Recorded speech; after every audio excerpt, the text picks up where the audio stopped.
H D. Revanna ಅವರನ್ನ SIT ಅಧಿಕಾರಿಗಳು ಬಂಧಿಸಿದ್ದಾರೆ. ಇನ್ನೇನು ಕೆಲವೇ ಕ್ಷಣಗಳಲ್ಲಿ ಅವರ ವಿಚಾರಣೆಯನ್ನ ಕೂಡ ಎಸ್ಐಟಿ ಅಧಿಕಾರಿಗಳು ಮಾಡ್ತಾರೆ ಅನ್ನುವಂತಹ ಮಾಹಿತಿ ಇದೆ. ಎಸ್ಐಟಿಯಿಂದ ಮಾಜಿ ಸಚಿವ ರೇವಣ್ಣ ಬಂಧನ ಆಗಿದ್ದು ಕೆಲವೇ ಕ್ಷಣಗಳಲ್ಲಿ ವಿಚಾರಣೆಗೆ ಒಳಪಡಿಸ್ತಾರಂತೆ.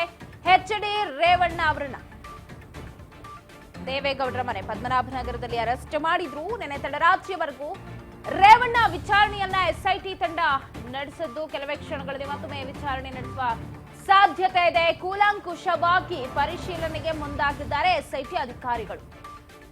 ಎಲ್ಲವನ್ನ ತಿಳಿಸಬೇಕು, ಇನ್ ಡೀಟೇಲ್ ಆಗಿ ಹೋಗ್ತಾರೆ. ಇವತ್ತು ಸಂಜೆ ವೇಳೆಗೆ ನ್ಯಾಯಾಧೀಶರ ಮುಂದೆ ಹಾಜರಾಗ್ತಾರ. ಹಾಗಾದ್ರೆ ರೇವಣ್ಣ ಹಾಜರುಪಡಿಸ್ತಾರ ಎಸ್ಐಟಿ ಅಧಿಕಾರಿಗಳು. 2 ಗಂಟೆ ಬಳಿಕ ಕೋರಮಂಗಲದಲ್ಲಿ ಜಡ್ಜ್ ಮನೆಗೆ ಅವರ ಮನೆಯಲ್ಲೇ ಹಾಜರುಪಡಿಸ್ತಾರೆ ಅನ್ನುವಂತಹ ಮಾಹಿತಿ ಇದೆ.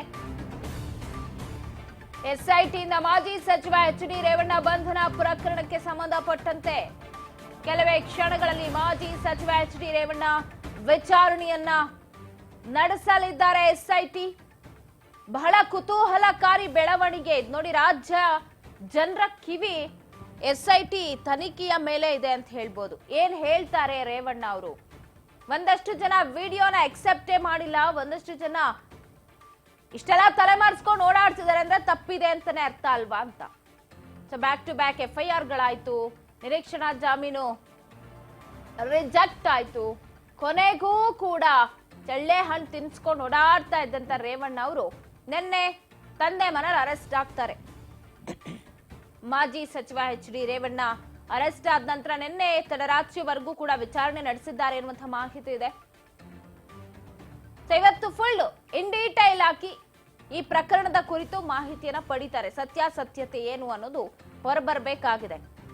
ಈಗ ಹೇಳ್ತಾರೆ ತುಂಬಾ ಜನ ವಿಡಿಯೋನಲ್ಲಿ ಪ್ರಜ್ವಲ್ ರೇವಣ್ಣ ಅವ್ರು ಇಲ್ವೇ ಇಲ್ವಲ್ಲ, ಅವರದ್ದು ಅಂತ ಹೆಂಗ್ ಹೇಳಕ್ಕಾಗತ್ತೆ, ಇದೆಲ್ಲ ಫೇಕ್ ಅಂತ. ಫೇಕ್ ಆಗಿದ್ರೆ ಯಾಕೆ ಇಷ್ಟೆಲ್ಲ ಸತಾಯಿಸ್ಕೊಂಡು ಅಲ್ಲೆಲ್ಲೋ ಜರ್ಮನಿಲಿ ಕುತ್ಕೊಳ್ಬೇಕಾಗಿತ್ತು?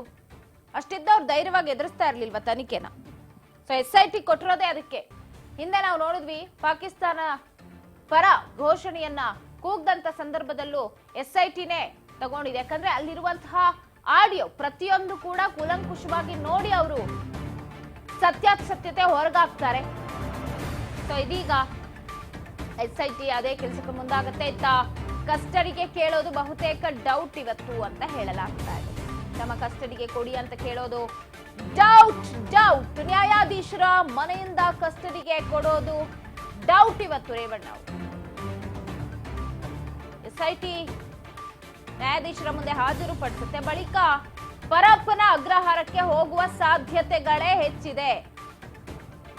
ನಾಳೆ ಓಪನ್ ಕೋರ್ಟ್ ನಲ್ಲಿ ಕಸ್ಟಡಿಗೆ ಪಡಿತಾರಾ ಎಸ್ಐಟಿ ತಂಡ? ಇವತ್ತಂತೂ ಭಾನುವಾರ ಇದೆ, ರಜೆ. ಸೊ ಅವ್ರ ಮನೆಯಲ್ಲೇ, ಜಡ್ಜ್ ಮನೆಯಲ್ಲೇ ತುಂಬಾ ಕೇಸ್ಗಳಲ್ಲಿ ಹಿಂಗಾಗತ್ತೆ. ತುಂಬಾ ಕೇಸ್ ಈ ತರ ಕೊಲೆ ಆಗಿರ್ಬೋದು, ರೇಪ್ ಆಗಿರ್ಬೋದು, ದೌರ್ಜನ್ಯ ಮತ್ತಿತರ ಕೇಸ್ಗಳಲ್ಲಿ FIR ಆಗಿರುತ್ತೆ. ರಾತ್ರೋರಾತ್ರಿ ಸಿಗ್ತಾರೆ. ಅವಾಗ ಏನ್ ಮಾಡ್ತಾರೆ? ಮೆಡಿಕಲ್ ಚೆಕಪ್ ಮಾಡಿ ಅವ್ರನ್ನ ಕೋರ್ಟ್ ಮುಂದೆ ಹಾಜರುಪಡಿಸಿ ಅವ್ರನ್ನ ನ್ಯಾಯಾಂಗ ಬಂಧನ ಕೊಡ್ಬೇಕು ಅಲ್ವಾ? ಸೊ ಆ ಟೈಮಲ್ಲೂ ಹಿಂಗೆ ಮಾಡೋದು. ನ್ಯಾಯಾಧೀಶರ ಮನೆಗೇನೆ ಕರ್ಕೊಂಡು ಹೋಗ್ತಾರೆ. ಕರ್ಕೊಂಡು ಹೋಗಿ ಅಲ್ಲಿ ಹೇಳಿಕೆಯನ್ನ ಪಡೆದು ನೆಕ್ಸ್ಟ್ ಪರಪ್ಪನ ಅಗ್ರಹಾರ ಜೈಲೇ ಗತಿ. ಸೊ ಇಲ್ಲಿ ರೇವಣ್ಣ ಅವರು ನಿನ್ನೆ ಅರೆಸ್ಟ್ ಆಗ್ತಾರೆ. ಇವತ್ತು ಭಾನುವಾರ ರಜೆ. ಇವತ್ತು ಸಂಜೆ ಕೋರಮಂಗಲದಲ್ಲಿ ಜಡ್ಜ್ ಮನೆಗೆ ಕರ್ಕೊಂಡು ಹೋಗ್ತಾರೆ ಎನ್ನುವಂತಹ ಮಾಹಿತಿ ಇದೆ. ಸೊ ಕಸ್ಟಡಿಗೆ ಕೇಳಿದ್ರು ಇವತ್ತು ಕೊಡೋದು ಡೌಟ್ ಅಂತ ಅನ್ಸುತ್ತೆ. ಇಂದು ಸಂಜೆ ವೇಳೆಗೆ ನ್ಯಾಯಾಧೀಶರು ಏನ್ ಹೇಳ್ತಾರೆ ಅದ್ರ ಮೇಲೆ ಎಲ್ಲವೂ ಕೂಡ ರೇವಣ್ಣ ಅವರ ಭವಿಷ್ಯನೇ ನಿರ್ಧಾರ ಆಗತ್ತೆ. ಜೈಲ ಕಸ್ಟಡಿನ ಅನ್ನೋದು ಬಹುತೇಕ ಪರಪ್ಪನ ಅಗ್ರಹಾರ ಜೈಲೇ ಗತಿ ಅಂತ ಹೇಳಲಾಗ್ತಾ ಇದೆ. ಅದಾದ ನಂತರ ಮತ್ತೆ ವಶಕ್ಕೆ ಪಡಿಬಹುದು ಎಸ್ಐಟಿ ತನಿಖೆಗೆ ಅಂತ.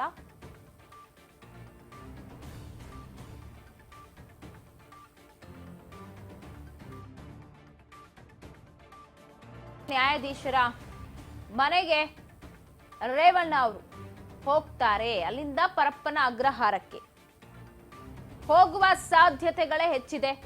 ವಿಚಾರಣೆಗೆ ಸಹಕಾರ ನೀಡಿದ ಹಿನ್ನೆಲೆ ಕಸ್ಟಡಿಗೆ ಕೇಳ್ತಾರಾ? ನಿನ್ನೆ ರಾತ್ರಿ ಎಲ್ಲ ವಿಚಾರಣೆ ನಡೆಸಿದ್ರು ಕೂಡ ಅವರಿಂದ ಏನು ಇನ್ಫಾರ್ಮೇಶನ್ ಹೊರಗೆ ಬಂದಿಲ್ಲ ಅಂತ ಅನ್ಸುತ್ತೆ. ಸೊ ಹಾಗಾಗಿ ಮತ್ತೆ ನಮ್ಮ ಕಸ್ಟಡಿಗೆ ಕೊಡಿ ಅಂತ ಕೇಳ್ಬೋದು. ಯಾಕಂದ್ರೆ SIT ತನಿಖೆ ಮಾಡಬೇಕು. ಸುಮ್ಮನೆ ಹೋಗಿ ಕರ್ಕೊಂಡೋಗಿ ಅಲ್ಲೇನು ಮಾವನ ಮನೆನ ಕರ್ಕೊಂಡು ಹೋಗ್ಬಿಟ್ಟು ವಾಪಸ್ ಕಳ್ಸಕ್ಕೆ ತನಿಖೆ ಮಾಡ್ಬೇಕಂತ ತಾನೆ ಇಷ್ಟೆಲ್ಲ ಕಷ್ಟಪಟ್ಟು ಹರಸಾಹಸ ಪಟ್ಟು ಹಿಡಿದಿದ್ದು. ಏನು ಹೇಳಿಲ್ಲ ಅಂತಂದ್ರೆ ನನಗೆ ನಿದ್ದೆ ಬರಲಿಲ್ಲ, ನನಗೆ ಚಿಂತೆ ಅಂತ ಕೊರಗ್ತಾ ಕುತ್ಕೊಳ್ಳೋದು, ಮಾಡೋದೆಲ್ಲ ಅನಾಚಾರ, ಮನೆ ಮುಂದೆ ಬೃಂದಾವನ. ಹಂಗಾಗಿದೆ ಇವ್ರದು. ಮೂರ ಬಟ್ಟೆ ಹಾಕಿದೆ ಮಾನ ಮರ್ಯಾದೆ ರಾಜ್ಯದ ಜನರ ಮುಂದೆ. ಈಗ ಮಾನ ಹೋಯ್ತು ಮರ್ಯಾದೆ ಹೋಯ್ತು ಅಂತ ಅನ್ಕೊಂಡ್ ಕೊರಗೋದ್ರಲ್ಲಿ ನೋ ಯೂಸ್. ಏನಿದೆ ಅದನ್ನ ಹೇಳ್ಬೇಕು SIT ಮುಂದೆ. ಹೌದು ನನ್ನ ಮಗ ಹಿಂಗ್ ಮಾಡಿದಾನೆ, 3,000 ಹೆಣ್ಮಕ್ಳ ಲೈಫ್ನ ಹಾಳು ಮಾಡಿದಾನೆ, ಅವ್ರ ಕುಟುಂಬ ಇಡೀ ಜನರ ಮುಂದೆ ಬೆತ್ತಲೆ ಮಾಡಿ ನಿಲ್ಸಿದಾನೆ ನನ್ನ ಮಗ ಅಂತ ಹೇಳ್ಬೇಕು. ಅದಕ್ಕೆ ಧೈರ್ಯ ಇಲ್ಲ ಇವ್ರಿಗೆ. ತಲೆ ಮರೆಸ್ಕೊಂಡು ಹೋಗ್ತಾರೆ. ನ್ಯಾಯಾಧೀಶರ ಮುಂದೆ ಇವತ್ತು ಹಾಜರು ಪಡಿಸ್ತಾರಂತೆ. ನೋಡೋಣ ಕಸ್ಟಡಿ ಕೊಡ್ತಾರಾ ಅಥವಾ ಜೈಲೇ ಗತಿ ಆಗತ್ತಾ ಅಂತ. ಇನ್ನು ಅಶ್ಲೀಲ ವಿಡಿಯೋ ಪ್ರಕರಣದಿಂದ ಮತ್ತಷ್ಟು ಸಂಕಷ್ಟ ಎದುರಿಸ್ತಾ ಇದ್ದಾರೆ ರೇವಣ್ಣ ಫ್ಯಾಮಿಲಿ. ಅಶ್ಲೀಲ ವಿಡಿಯೋ ಪ್ರಕರಣದಿಂದ ಮತ್ತಷ್ಟು ಸಂಕಷ್ಟಕ್ಕೆ ಒಳಗಾಗ್ತಾ ಇದ್ದಾರೆ. ದೇವೇಗೌಡರ ಕುಟುಂಬಸ್ಥರಿಗೆ ಶುರುವಾಯ್ತಾ ಟೆನ್ಷನ್.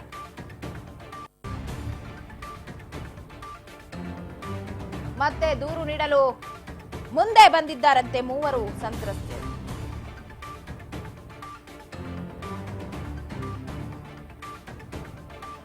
ಈಗಾಗಲೇ SIT ಸಂಪರ್ಕಕ್ಕೆ 3 ಜನ ಸಂತ್ರಸ್ತೆಯರು ಬಂದಿದ್ದಾರಂತೆ. ಇವತ್ 3, ನಾಳೆ 300 ಆಗತ್ತೆ. ಬರ್ತಾರೆ. ಇವತ್ತೇನೋ ಭಯದಿಂದ ಹಿಂದೆ ಇರ್ಬೋದು, ದುಡ್ಡಿರೋರು ಅಧಿಕಾರ ಇರೋರು ಏನ್ ಬೇಕಾದ್ರೂ ಮಾಡಬಹುದು ಅಂತ. ಕೆಲವೊಬ್ರು ಮಾನ ಮರ್ಯಾದೆ ಅಂಜಿಕೆಯಿಂದ ಹಿಂದೆ ಉಳಿದಿರ್ಬೋದು. ಬಟ್ ಎಷ್ಟು ದಿನ ಇರಕ್ ಸಾಧ್ಯ? ನ್ಯಾಯ ಬೇಕಲ್ಲ.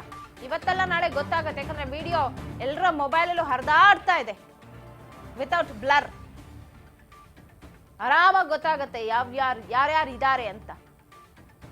ಪೊಲೀಸ್ಗಳೆಲ್ಲ ಇದ್ದಾರೆ ಅಂತಂದ್ರೆ ಇನ್ಯಾವ ಲೆಕ್ಕ ಅಂತ.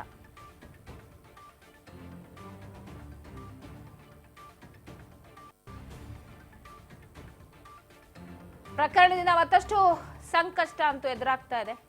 ನೋಡಿ, ನಿನ್ನೆ ಒಂದೇ ರಾತ್ರಿಗೆ ರೇವಣ್ಣ ಅವ್ರಿಗೆ ನಿದ್ದೆ ಬಂದಿಲ್ವಂತೆ. ಪಾಪ ಎಷ್ಟು ಫ್ಯಾಮಿಲಿ ಅವ್ರು ನಿದ್ದೆ ಕೆಡಿಸಿದ್ರು.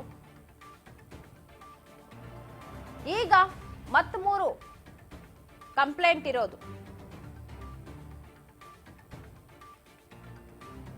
ಅದು ಸಾಬೀತಾದ್ರೆ ಸೆಕ್ಷನ್ಗಳು ಹಾಕಿರೋದು ನೋಡಿದ್ರೆ ತುಂಬಾ ಸ್ಟ್ರಿಕ್ಟ್ ಇದೆ. ಜೈಲ್ 10 ವರ್ಷ 7 ವರ್ಷ ಎಲ್ಲ ಜೈಲ್ ಅನುಭವಿಸ್ಬೇಕು ಅಂತ. ಬಟ್ ಅಷ್ಟೇ ನಿಜ ಆಗುತ್ತಾ? ಅನುಭವಿಸ್ತಾರ ಇವರೆಲ್ಲ ಶಿಕ್ಷೆನ? ಅಥವಾ ಇದನ್ನ ಬಿಟ್ಟು ಮತ್ಯಾವ್ದಾದ್ರು ಪ್ರಕರಣ ಆದ್ರೆ ಮುಚ್ಚಾಕ್ ಬಿಡ್ತಾರ ಇದನ್ನ? ಎಲ್ಲ ರಾಜಕೀಯಕ್ಕಾಗಿ ಬಳಸ್ಕೊಳ್ತಾರೆ ಅಂತ. ರಾಜಕೀಯಕ್ಕಾಗಿ ಇವ್ರನ್ನ ಬಳಸ್ಕೊಳ್ಳಿ, ಅಮಾಯಕ ಹೆಣ್ಮಕ್ಳನ್ನ ಯಾಕೆ ಬಳಸ್ಕೋತಾರೆ? ಇವ್ರ ಮನೆ ಹೆಣ್ಮಕ್ಳಿಗೂ ಹಂಗಾಗಿದ್ರೆ 3 ಜನ ಗಂಡ್ಮಕ್ಳು, 2 ಗಂಡ್ಮಕ್ಳು ಇದ್ದಾರೆ ಅಂತ ಹೆಣ್ಮಕ್ಳಿಗೆ ಏನ್ ಬೇಕಾದ್ರೂ ಆಗ್ಲಿ ಅಂತ. ಇವ್ರಿಗೆ ಇದ್ದಿದ್ರೆ ಗೊತ್ತಾಗಿರೋದೇನೋ ಏನ್ ಕಷ್ಟ ಹೆಣ್ಮಕ್ಳದು ಅಂತ. ಗಂಡ ಮಗಾಲ ಅಂತ ಬೆಳೆಸ್ಬಿಟ್ಟಿರ್ತಾರೆ, ಯಾವ್ದಕ್ಕೂ ತಲೆ ಕೆಡಿಸ್ಕೊಳ್ದಿರ. ಈಗ ಹೆಣ್ಮಕ್ಳ ಮಾನ ಹರಾಜಾಕಿದೆ. ಈಗ ಅಲ್ಲೆಲ್ಲ ಕುತ್ಕೊಂಡು ಕೊರ್ಗದಂತೆ, ನಾನು ಬಂದ್ಬಿಟ್ಟೆ ಹಿಂಗಾಯ್ತು ಅಂತ. ಜಾತ್ಯತೀತ ಜನತಾ ದಳ ಎಲ್ಲಿಗೆ ಬರುತ್ತೋ ಗೊತ್ತಿಲ್ಲ. ನೋಡೋಣ ಏನೆಲ್ಲ ಆಗುತ್ತೆ ಅಂತ. ಬಗ್ಗೆ ಮತ್ತಷ್ಟು ಅಪ್ಡೇಟ್ಸ್ ಅನ್ನ ಕೊಡ್ತಾರೆ ಪ್ರತಿನಿಧಿ ವೆಂಕಟೇಶ್ ಫೋನ್ ಸಂಪರ್ಕದಲ್ಲಿದ್ದಾರೆ. ವೆಂಕಟೇಶ್, ಅಶ್ಲೀಲ ವಿಡಿಯೋ ಪ್ರಕರಣಕ್ಕೆ ಸಂಬಂಧಪಟ್ಟಂತೆ ಕೊನೆಗೂ ರೇವಣ್ಣ ಅರೆಸ್ಟ್ ಅಂತೂ ಆಗಿದ್ದಾಯ್ತು. ಇವತ್ತು ಜಡ್ಜ್ ಮುಂದೆ ಹಾಜರು ಪಡಿಸ್ತಾರೆ ಅವ್ರ ಮನೆಯಲ್ಲಿ ಅನ್ನುವಂತಹ ಮಾಹಿತಿ ಇದೆ. ಸದ್ಯದ ಅಪ್ಡೇಟ್ ಏನಾದ್ರೂ ಸಿಗ್ತಾ ಇದೆಯಾ ವೆಂಕಟೇಶ್? ಎಷ್ಟು ಪವಿತ್ರ ಏನಂತ ಹೇಳಿದ್ರೆ, ಈಗಾಗಲೇ ಏನು ನಿನ್ನೆ ಅರೆಸ್ಟ್ ಮಾಡಿರುವಂತಹ SIT ಅಧಿಕಾರಿಗಳು ನಿನ್ನೆಯಿಂದ ಕೂಡ ಏನು ವೈದ್ಯಕೀಯ ಪರೀಕ್ಷೆ ನಂತರ ಈಗ ಮತ್ತೆ ವಿಚಾರಣೆಯನ್ನ ಕೂಡ ಮುಂದುವರಿಸ್ತಾ ಇದ್ದಾರೆ. ಈಗ ಬೆಳಿಗ್ಗೆ 10:30ಯಿಂದ ಕೂಡ ಈಗ ವಿಚಾರಣೆ ಶುರುವಾಗಿರುವಂತಹದ್ದು. ಅಂದ್ರೆ SIT ಅಧಿಕಾರಿಗಳು ಕೂಡ ಒಂದು ತಡರಾತ್ರಿ ಅವರಿಗೆ ಒಂದು ವಿಶ್ರಾಂತಿ ಅಗತ್ಯ ಇತ್ತು ಅಂತ ಹೇಳಿ ಬಿಟ್ಟಿರುವುದು. ಈಗ ಮತ್ತೆ ವಿಚಾರಣೆಯನ್ನು ಕೂಡ ಮುಂದುವರಿಸ್ತಾ ಇದ್ದಾರೆ. ಸುಮಾರು 2 ಗಂಟೆ ಹೊತ್ತಿಗೆ ಆ ಕೋರಮಂಗಲದಲ್ಲಿರುವ ನ್ಯಾಯಾಧೀಶರ ಮನೆಗೆ ಅವ್ರನ್ನ ಕರೆದುಕೊಂಡು ಹೋಗಿ ಅವ್ರನ್ನ ಹಾಜರುಪಡಿಸೋದು. ಅಂದ್ರೆ ಯಾವುದೇ ಒಂದು ಆರೋಪಿಯನ್ನ ಬಂಧನ ಮಾಡಿದಂತಹ 24 ಗಂಟೆಗಳ ಒಳಗಾಗಿ ಜಡ್ಜ್ನ ಮುಂದೆ ಅವ್ರನ್ನ ಪ್ರಸ್ತುತಪಡಿಸಬೇಕು. ಸೊ ಈ ನೆಲೆಯಲ್ಲಿ ಇವತ್ತು ಅವ್ರನ್ನ ಕರ್ಕೊಂಡೋಗಿ ಅಲ್ಲಿ ಬಿಡ್ತಾರೆ. ತದನಂತರ ಅವರು ನಾಳೆ ಒಂದು ಓಪನ್ ಕೋರ್ಟ್ ನಲ್ಲಿ ಕೂಡ ಅವರಿಗೆ ಜಾಮೀನು ಅರ್ಜಿಯನ್ನ ಹಾಕೊಳ್ಬಹುದು ಅಥವಾ ಬಾಡಿ ವಾರೆಂಟ್ ಮೇಲೆ ಅವರನ್ನ ಮತ್ತೆ ಕಸ್ಟಡಿಗೆ ಪಡೆದುಕೊಳ್ಬಹುದು. ಸೊ ಇವತ್ತು ಕೋರ್ಟ್ ಜಡ್ಜ್ನ ಮುಂದೆ ಕರ್ಕೊಂಡೋಗಿ ಬಿಟ್ಟ ನಂತರ ಅವ್ರನ್ನ ನೇರವಾಗಿ ಬರಪ್ನಗರ ಜೈಲಿಗೆ ಕರ್ಕೊಂಡೋಗಿ ಬಿಡುವ ಸಾಧ್ಯತೆಗಳು ದಟ್ಟವಾಗಿದೆ. ಸೊ ನಾಳೆ ಅವ್ರನ್ನ ಮತ್ತೆ ಬಾಡಿ ವಾರೆಂಟ್ ಮೇಲೆ ಕಸ್ಟಡಿಗೆ ಪಡೆದುಕೊಳ್ಳೋ ಸಾಧ್ಯತೆ ಇರುವಂತದ್ದು. ಇದಕ್ಕೆ ಸಂಬಂಧಪಟ್ಟಂತೆ ಈಗಾಗಲೇ ಏನೋ ಒಂದಷ್ಟು ಮಾಹಿತಿಗಳು ಕೂಡ ಕಲೆ ಆಗ್ತಾ ಇರುವಂತದ್ದು.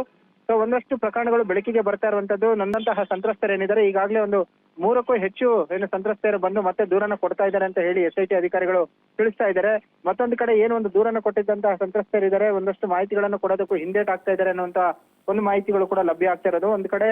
ಸೊ ಹೀಗಾಗಿ ಏನು ಒಂದು ಈ ಪ್ರಕರಣಕ್ಕೆ ಸಂಬಂಧಪಟ್ಟಂತೆ ಸಾಕಷ್ಟು ಗೊಂದಲಗಳ ನಡುವೆ ಕೂಡ ತನಿಖೆಯನ್ನು ಮುಂದುವರಿಸ್ತಾ ಇರುವಂತಹ ಅಧಿಕಾರಿಗಳಿಗೆ ಒಂದು ಏಳು ಬೀಳು ಮುಂದುವರ್ತಾ ಇರುವಂತದ್ದು ಪವಿತ್ರ. ಎಸ್ ವೆಂಕಟೇಶ್, ಇನ್ನೊಂದು ಕಡೆ ಈಗ 3 ಮತ್ತೆ ಸಂತ್ರಸ್ತೆಯರು ಹಾಜರಾಗಿದ್ದಾರೆ, ಅವರು ಕಂಪ್ಲೇಂಟ್ ಕೊಟ್ಟಿದ್ದಾರೆ ಇವ್ರ ಮೇಲೆ ಅಂತ. ಹಾಗಾದ್ರೆ ಮತ್ತಷ್ಟು ಟೈಟ್ ಆಗ್ತಾ ಹೋಗುತ್ತೆ ಇವರ ಪ್ರಕರಣ. ಖಂಡಿತವಾಗ್ಲೂ, ಯಾಕಂತ ಹೇಳಿದ್ರೆ ಈಗಾಗಲೇ ಏನು ಹೊಳೆನರಸೀಪುರ ಮತ್ತು KR ನಗರದಲ್ಲಿ ದಾಖಲಾಗಿರುವಂತಹ ಪ್ರಕರಣಗಳಿಗೆ ಸಂಬಂಧಪಟ್ಟಂತೆ SIT ಅಧಿಕಾರಿಗಳು ಕೂಡ ತನಿಖೆಯನ್ನು ಮುಂದುವರಿಸ್ತಾ ಇದ್ದಾರೆ. ಏನು KR ನಗರದಲ್ಲಿ ಮಹಿಳೆ ಕಿಡ್ನಾಪ್ ಮತ್ತು ಅಪಹರಣಕ್ಕೆ ಸಂಬಂಧಪಟ್ಟಂತೆ ಏನು ಒಂದು ಕೇಸ್ನಲ್ಲಿ ಈಗಾಗಲೇ ಅವರನ್ನ ಬಂಧನ ಕೂಡ ಮಾಡಲಾಗಿರುವಂತದ್ದು. ಇದಕ್ಕೆ ಸಂಬಂಧಪಟ್ಟಂತೆ ಈಗ ಇನ್ನಷ್ಟು ಜನ ಸಂತ್ರಸ್ತರು ಏನು ರೇವಣ್ಣ ಅವರಿಂದ ಅನ್ಯಾಯಕ್ಕೊಳಗಾಗಿದ್ದಾರೆ ಮತ್ತೆ ಲೈಂಗಿಕ ದೌರ್ಜನ್ಯಕ್ಕೆ ಒಳಗಾಗಿದ್ದಾರೆ ಅಂತ ಹೇಳ್ತಾ ಇರುವಂತದ್ದು. ಅವರು ಕೂಡ SIT ಅಧಿಕಾರಿಗಳನ್ನ ಸಂಪರ್ಕ ಮಾಡಿದ್ದಾರೆ. ಸೊ ತಮ್ಮ ಅಳನನ್ನು ತೋಡ್ಕೊಂಡಿರುವಂತದ್ದು, ತಮಗಾಗಿರುವಂತಹ ಅನ್ಯಾಯವನ್ನು ಕೂಡ ಹೇಳ್ತಾ ಇರುವಂತದ್ದು ಅಂತ ಹೇಳಿ ಗೊತ್ತಾಗ್ತಾ ಇರುವಂತದ್ದು. ಈಗ ಅವರ ಒಂದು ಪ್ರಕರಣವನ್ನು ದಾಖಲಿಸಿಕೊಂಡ್ರೆ ಮತ್ತಷ್ಟು ಸಂಕಷ್ಟ ಖಂಡಿತವಾಗ್ಲೂ ಎದುರಾಗುತ್ತೆ. ಸೊ ತದನಂತರ ಅವರ ಹೇಳಿಕೆಗಳನ್ನ ಪಡೆದುಕೊಂಡು ಒಂದು ಕಂಪ್ಲೇಂಟ್ ಅನ್ನು ಕೂಡ ರಿಜಿಸ್ಟರ್ ಮಾಡ್ಕೊಳ್ತಾರೆ ಸಂಬಂಧಪಟ್ಟ ಪೊಲೀಸ್ ಠಾಣಾ ವ್ಯಾಪ್ತಿಯಲ್ಲಿ. ಸೊ ತದನಂತರ ಅವ್ರನ್ನ ಟೇಕ್ ಓವರ್ ಮಾಡ್ಕೊಂಡು ಅಲ್ಲಿಂದ ಹೋಗಿ ಮತ್ತೆ ಸಂತ್ರಸ್ತರನ್ನ ಸೊ ಅಲ್ಲಿ ಒಂದು ಸ್ಥಳ ಮಹಾಜರು ಮಾಡುವಂತ ಕೆಲಸವನ್ನು ಕೂಡ ಮಾಡ್ತಾರೆ. ಅಂದ್ರೆ ಯಾವಾಗ ಆಯ್ತು ಏನು ಹೇಗೆ ಅನ್ನೋದ್ರ ಬಗ್ಗೆ ಕೂಡ ಒಂದಷ್ಟು ಎವಿಡೆನ್ಸ್ ಗಳನ್ನ ಕಲೆಕ್ಟ್ ಆಗ್ತಾ ಹೋಗ್ತಾರೆ. ಸೊ ಮತ್ತೆ ಈ 3 ಜನ ಸಂತ್ರಸ್ತರು ಕೊಡುವಂತಹ ಹೇಳಿಕೆಗಳು ಮತ್ತೆ ಇನ್ನಷ್ಟು ಕೂಡ ಇವರಿಗೆ ಕಾನೂನಿನ ಕುಣಿಕೆ ಗಟ್ಟಿ ಆಗ್ತಾ ಹೋಗುತ್ತೆ.